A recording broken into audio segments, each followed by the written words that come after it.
the reforms that have been introduced are not only going to be beneficial to the Southern Sudan Legislative Assembly, but rather they are going to be extremely useful for the entire government of Southern Sudan and the entire civil service in Southern Sudan. So I believe that we also in the Southern Sudan Assembly, we are also benefiting from the Southern Sudan reform policy. Although cleansing the payroll may have been one of the toughest challenges faced, the leadership in Southern Sudan are committed to the process and are hopeful that in due course the people will understand why it is important for the country not to have ghost workers. So it was found necessary to launch a reform program in the whole public service in order to make it better, make it more efficient, and make it more productive. The program of civil service reform was actually launched by the President of the government of Southern Sudan, His Excellency Salva Kiir Mayardit. This program has been wholeheartedly accepted by the states, by the civil servants, by the political leadership at the level of the states, as well as here in the government of Southern Sudan. Through its commitment to the introduced reforms, the government of Southern Sudan has managed to save monies that have been used in the country's development of roads, to construct new buildings, to revive education, to improve health facilities, and to boost food production for the people. We need to show results to our people so that they can say, indeed, the reform is working. Otherwise, we'll run a risk of talking, but not walking our talk. And that's a very important stage of how we put the people first and to be the servants of the people. And indeed, this is what the SPLM has been working for, sacrificing for the people during the liberation. We lost so many lives for the people. Let us not be bogged down with what we are seeing today, but how we see into the future, a brighter future for Southern Sudan. To further improve people's livelihoods, the government of Southern Sudan has trained people in various leadership positions in order to improve service delivery. We have been training senior officers from government of Southern Sudan since 2006. So far we have trained close to 600 officers. We are very happy that we have been able to come and bring KIA Juba as a way of expanding trading opportunities from Kenya to Southern Sudan. There is no country in the world which can develop without a deliberate and a systematic capacity development for the nation. That being the case, it is very, very important that the government of Southern Sudan builds proper capacity for now and in the future. Public service reform is vital for the government and is vital for the growth of the private sector and for the growth of the nation. Security is an issue every country puts into consideration in order to protect its own citizen and others living in that country. Southern Sudan has had its security forces trained in Kenya and other countries of the country's development partners. It is our hope and belief that the graduates will utilize the knowledge and skills acquired in this course to improve the standards of performance of police when you get back to Southern Sudan. The bottom line for assessment of any civilized country is the professionality of the police that you first meet at any port.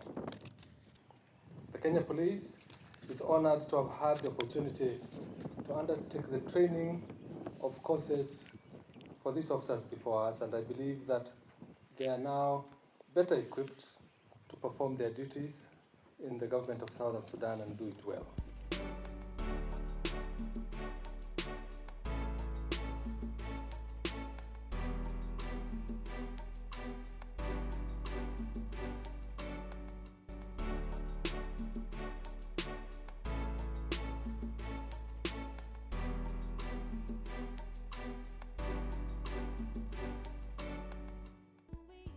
Fulfilling the people's aspirations and hopes for a more prosperous and peaceful Southern Sudan is still a challenge to the government of Southern Sudan, but with the help and assistance of willing development partners, together with men and women of goodwill, the government of Southern Sudan is set to become a leading user of information technology. You cannot talk of any development without the ICT.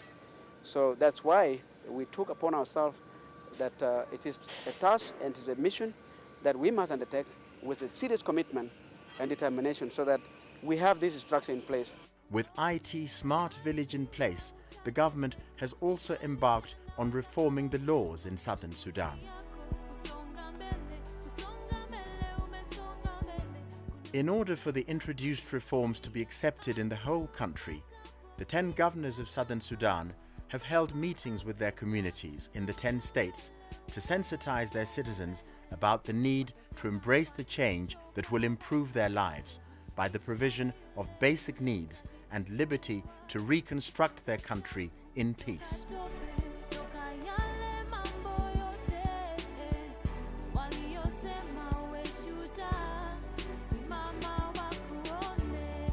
It has been a long road to freedom and peace for a people who had not known or experienced peace for 50 years. The CPA has led to the road to reforms, which in turn are improving people's lives. We want a lean government structure that is effective and efficient, that can deliver, as opposed to what is there now. Because 99% of our budget goes for salaries, which is not right. And therefore, nothing is left for development or some projects. So when people know that they're going to get more services, they welcome the idea. Because we don't want to have a government that's only there, a salary managing, government. There should be a budget for salaries and also for projects. When we started with the reform in the field of public service, it reduced the workforce and is given chance. We have managed to screen the workforce with reference to the qualifications and the experience and the age also, and that gives room for employing the youngsters. In fact, I'm very grateful for the government of Southern Sudan for the capacity building that is being initiated. How important it is that as a new graduate of financial management, I'm going to work very strictly to follow up the rules and the regulations as stipulated by the Minister of Finance in the economic planning of government of Southern Sudan, to see that the resources that are being used by the government of Southern Sudan, given to various ministries, are being implemented for the benefit for the people of Southern Sudan who need services, quality and able services. Today, the people of Southern Sudan can enjoy the freedom that was fought for by their fallen heroes and heroines. With a determined and visionary leadership and the support of willing development partners, Southern Sudan's development and road to freedom are set to be a shining example of democracy on the continent. Although the road to peace has been hard, with the determination of the current leaders, the administration of the government of Southern Sudan is determined to give its citizens a better future, having suffered many years of war.